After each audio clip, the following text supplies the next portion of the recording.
Aéroport de Nice est très concerné par le développement durable. En 2030, on va être, je crois, carbone zéro. On a des actionnaires qui nous encouragent et qui nous poussent à agir. Il faut qualifier la donnée.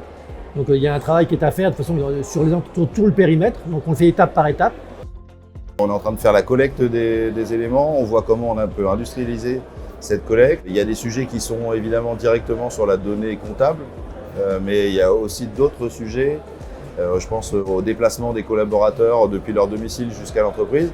On n'a pas du tout cette information actuellement dans le système d'information, donc on voit comment on va pouvoir collecter toutes ces informations et ensuite pouvoir avoir des plans d'action pour améliorer, décarboner notre métier.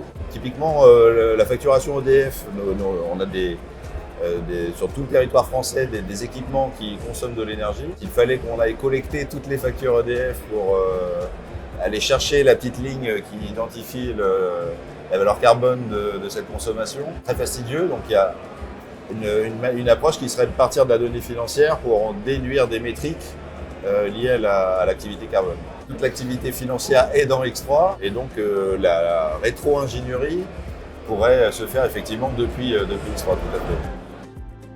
On est tous concernés par cette démarche, donc allant dans de mieux acheter plus durable, faire des économies d'énergie. Actuellement, on a un plan de sobriété énergétique par exemple, et on sait que l'industrie textile est très consommatrice. Donc par exemple, nous aujourd'hui, on recycle les déchets des vêtements qu'on coupe, fabriquer des isolants.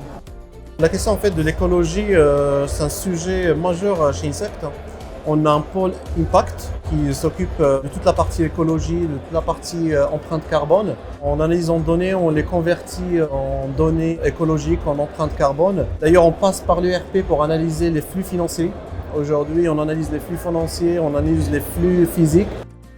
Aujourd'hui, alors là où c'est le plus utile pour nous, c'est déjà dans la mesure d'un certain nombre d'indicateurs, que ce soit les indicateurs en termes de productivité, sur la consommation d'eau, la consommation d'énergie. Donc ça nous permet de collecter un certain nombre d'informations qui nous permettent de produire donc les rapports et de voir dans nos comités de pilotage comment est-ce qu'on peut optimiser ces éléments.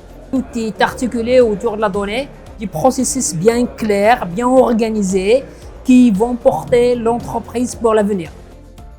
L'idée derrière, c'est de pouvoir en fait prendre des bonnes décisions et de mesurer. Parce qu'en fait, à la fois, nous, on a des actionnaires qui nous poussent, mais on a aussi des clients qui nous posent des questions. Mais aussi une dimension sociétale. Les salariés sont demandeurs, ils poussent les entreprises, donc il faut y aller avec eux. On a complètement décarboné le bâtiment. On a mis une pompe à chaleur pour chauffer tout le bâtiment. Donc on ne consomme plus de gaz, donc on ne rejette plus de CO2.